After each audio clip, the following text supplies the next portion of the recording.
Hello friends, welcome to my channel stories by Garima Kushwaha. दोस्तों, जैसा कि आप जानते हैं, मैं हर रोज़ आपके लिए अलग अलग रहस्यमयी कहानियाँ लेकर आती हूँ। तो कुछ इसी तरह की एक कहानी मैं आज भी आपके लिए लेकर आई हूँ। तो चलिए शुरू करते हैं हमारी आज की वीडियो। जियोवाना एक बेहद ही कुशल आर्टिस्ट था। वो तरह तरह के पोर्ट्रेट्स और लैंडस्केप्स बनाने में बेहद माहिर था। उसके हाथों में बहुत सफाई थी। देखने वाला उसके चित्रों को देखकर ये पहचान ही नहीं पाता था कि वो चित्र हैं या फिर कैमरे से खींचे फोटो।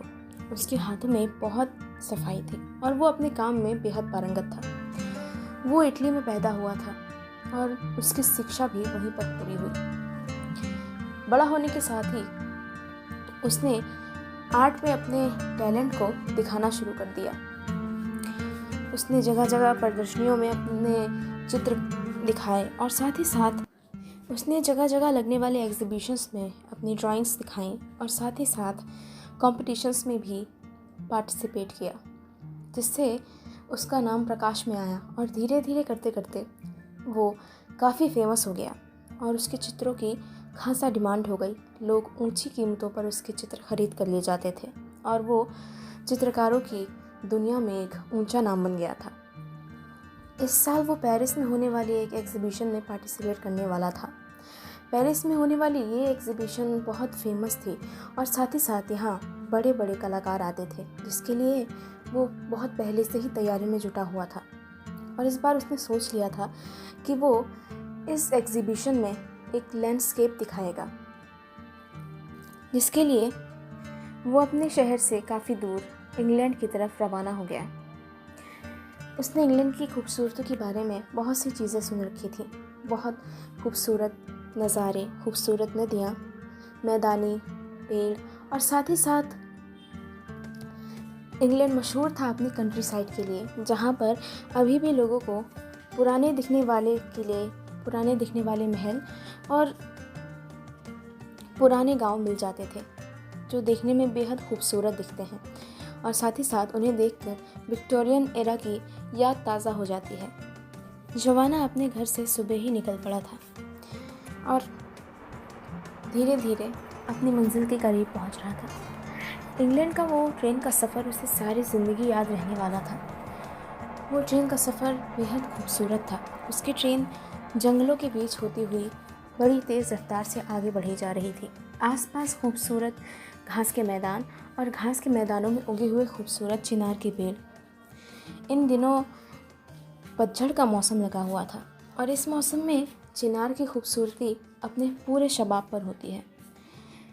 चिनार के पत्ते अपनी खास आकृति के लिए वैसे भी मशहूर हैं और पतझड़ के मौसम में जब उनका रंग हरे से सुर्ख लाल हो जाता है, तब उनकी खूबसूरती देखने लायक होती है।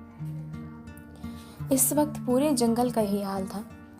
पेड़ों के पत्ते धीरे धीरे पीले और पीले से सुर्ख लाल की तरफ बढ़ रहे थे और ऐसे में जंगल का नज़ारा बेहद खूबसूरत हो गया था।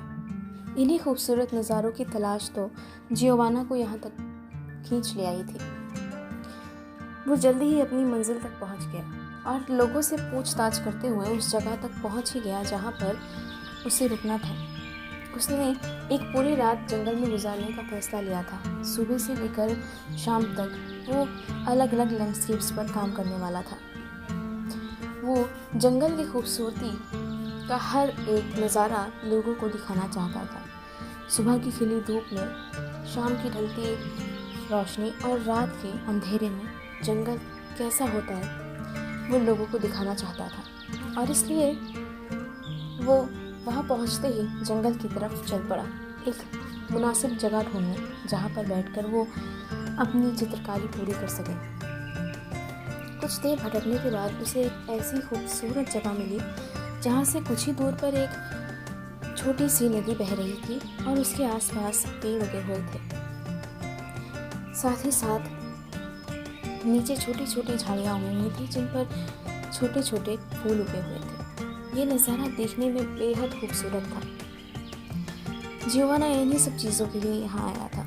इस जंगल के इस खूबसूरत पहलू से ही वो वाकिफ़ था, पर इस जंगल का एक और पहलू था जिसके बारे में जियोवाना को नहीं पता था। क्योंकि उसने कभी जानने की कोशिश ही नहीं की और ना ही इस जगह के बारे में ज़्यादा रिसर्च की। ये जगह दिन के वक्त तो बेहद खूबसूरत थी, पर रात के वक्त जोवाना ने जगह तलाश ली थी और एक साफ़ सुथरी जगह ढूंढने लगा जहाँ पर वो अपना सारा सामान सेट कर सके। वो धीरे धीरे आगे बढ़ने लगा अपने बैग की ओर, जहाँ उसने अपना सारा सामान रखा हुआ था। तभी उसे अपने पैर के नीचे एक अजीब सी चीज़ महसूस हुई और उसने नीचे की तरफ देखा तो उसके पैर के नीचे उसे एक हड्डी दिखाई पड़ी। वो देखने से इंसान की ही हड्डी मालूम होती थी, पर उसने इस बात पर ज़्यादा गौर नहीं किया।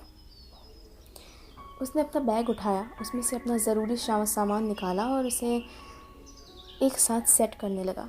तभी उसने दूर उगे हुए पेड़ पर गौर किया। उस पेड़ पर पंजों के निशान बने हुए थे, पंजों के बेहद गहरे निशान। ऐसा लगता था किसी खूंखार जानवर ने इस पेड़ पर अपने पंजे लड़ाए हों। ये देखकर जोवाना थोड़ा डर गया। उसे महसूस हुआ कि अगर रात के वक्त कोई जानवर वापस इस जगह आता है तो उसके लिए ये चीज़ ख़तरनाक साबित हो सकती है। पर फिर भी उस पर अपनी कला को ऊंचाई तक पहुंचाने की ऐसी धुन सवार थी कि वो उस जगह से हिला नहीं। उसने अपना सारा सामान वहीं पर सेट किया और धीरे धीरे ड्राइंग शुरू कर दी। उसने अभी अपनी ड्राइंग शुरू ही की थी कि तभी वहाँ पर उसे एक भीड़ नज़र आई। अजीब बात है, ये भीड़ यहाँ पर क्या कर रही है? उसने आसपास देखा और कुछ देर बाद कई सारी भीड़ें उसी जगह पर इकट्ठा हुई और उनको हाँकता हुआ एक चरवाहा भी उसे नज़र आ गया। उसने उस चरवाहे से कहा, क्या आप कुछ देर के लिए अपनी भीड़ों को किसी दूसरी जगह ले जा सकते हैं? मैं यहाँ कुछ काम कर रहा था। तुम यहाँ के नहीं लगते। हाँ, मैं यहाँ का नहीं हूँ सर, मैं इटली से आया हूँ। ओह, तुम इटालियन हो? जी हाँ, बहुत सुना है वहाँ के बारे में। वहाँ के लोग बड़े धार्मिक होते हैं और ऐसी बहुत सी चीज़ें। हाँ हाँ, ऐसा होता है। मतलब आप कह सकते हैं। ऐसा ज़रूरी नहीं कि सभी लोग धार्मिक हों, पर मेरे बारे में पूछें तो मैं हूँ। मैं हमेशा अपने साथ ये सिल्वर क्रॉस रखता हूँ।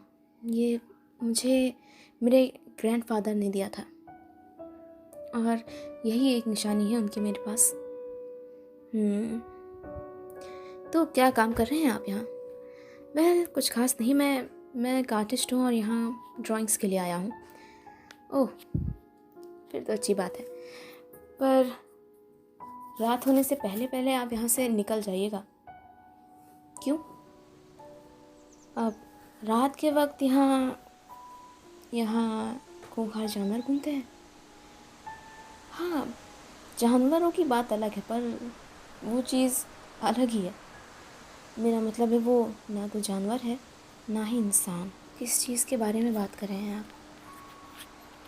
अगर आप अब क्या बताऊँ? उसे वेंडिगो कहते हैं। वेंडिगो? कुछ साल पहले ही वो यहाँ पर आया।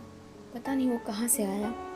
कहते हैं कि कुछ सैनिकों की टुकड़ी इस जंगल में भटक गई थी और जब वो वापस गए उनका एक साथी यहाँ छूट गया और भूख और प्यास से साथ ही साथ हालातों से मजबूर होकर वो एक ऐसी चीज़ में बदल गया जो सभी को नुकसान पहुंचाता है। वो ना जिंदा है ना ही मुर्दा।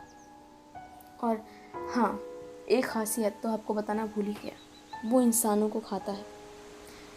अगर मेरी बात पे विश्वास ना हो तो बेहद आप अपनी बलि चढ़ा सकते हैं, पर अगर आपको मेरी बातों पे विश्वास हो तो प्लीज़ रात होने से पहले यहाँ से चले जाइएगा, अपने शहर सही सलामत। जी ठीक है। ठीक है, मैं अपनी भीड़ों को यहाँ से हटाता हूँ, आप आपका काम कीजिए। गुड।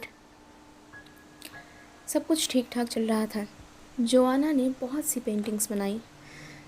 दोपहर से लेकर शाम तक उसने 3 या 4 लैंडस्केप्स का काम ख़त्म कर लिया।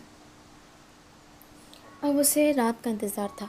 पूरी दोपहर वो काम करके थक गया था और शाम के वक्त उसे कुछ भूख लगने लगी, इसलिए उसने अपना बैग निकाला और उसमें से सैंडविच निकाल कर खाने लगा जो वो अपने साथ लाया था, और साथ ही साथ कुछ एनर्जी ड्रिंक्स भी, ताकि वो रात के वक्त जगा रह सके, क्योंकि उसे रात के वक्त भी कुछ ड्राइंग्स बनानी थी। आज पूरी तरह अंधेरा नहीं था, चांदनी रात थी। 7 बज रहे थे और धीरे धीरे अंधेरा गिरना शुरू हो गया था। आसमान में तारे नज़र आने लग गए थे। जोआना ने फिर से एक नया कैनवास निकाला और अपने रंगों के साथ उस पर उसके सामने के नज़ारे को उकेरने में लग गया। उसने अपना काम शुरू ही किया था कि तभी उसे जंगल के एक हिस्से से कुछ जानवरों के चीखने चिल्लाने की आवाज़ आई और कुछ पक्षियों की फड़फड़ाहट सुनाई दी। ऐसा लगता था वहाँ पर कोई शिकारी जानवर आ गया हो, जिससे डर के सारे जानवर इधर उधर भाग रहे हों और शोर मचा रहे हों। ये देख के जोआना थोड़ा डर गया, पर फिर भी उसने अपने डर पर काबू पाया और अपने काम में जुट गया। कुछ देर बाद उसे ऐसा लगा कि जानवरों का शोर बढ़ते बढ़ते उसके करीब आ रहा है। उसके आसपास कहीं किसी पक्षी का झुंड उड़ा और उसे इसकी आवाज़ साफ सुनाई पड़ी। उसे ऐसा महसूस हुआ कि वो जो भी शिकारी जानवर है उसके करीब आ रहा है। वो ये देखकर थोड़ा डर गया और अपना सामान वहीं छोड़कर एक पेड़ की ओट में हो गया।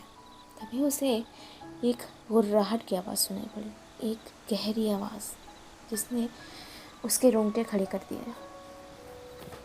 वो अभी भी पेड़ के पीछे छुपा हुआ था और उसने अपना सर दाईं ओर कुछ झुकाकर देखने की कोशिश की कि आखिर वो कौन सा जानवर है। और जब उसने देखा तो उसके होश उड़ गए। समझ नहीं आ रहा था कि ये कौन सा जानवर है जिसके बारे में उसने आज तक कभी नहीं सुना।